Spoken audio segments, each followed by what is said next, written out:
As tensions in the Middle East mount and reaches the country in the form of shockwaves in the prices of gas at the pump and petroleum products, the Energy Secretary assures there is sufficient supply in the country. But what is the problem? As Rod Lagusad tells us more. Panic buying will not help. This is what the Department of Energy emphasized to the public. According to Energy Secretary Sharon Garin, there is sufficient oil supply in the country, and the problem is its high price. This follows the unrest in the Middle East. Marami dyan, gagawin nila, pupunta ng gas station at magpapagas at magdadala ng container, good enough for 8 weeks, no? E paano naman yung mga driver natin na araw-araw sila po nagsiservisyo sa mga pasahero natin? She said gas stations have limitations when it comes to supply capacity. The president earlier emphasized that there should be no hoarding and profiteering or exploitation amid the current situation.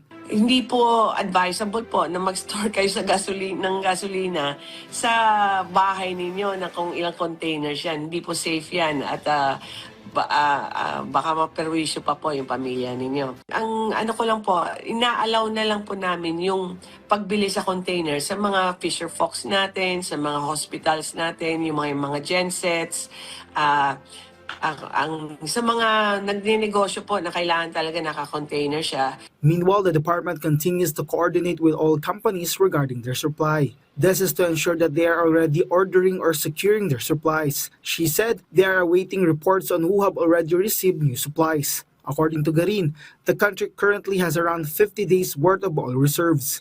At the same time po, yung gobyerno mismo are also looking for other suppliers na para lang siguraduhin na pagkatapos ng 50 days na to, meron pong parating na po.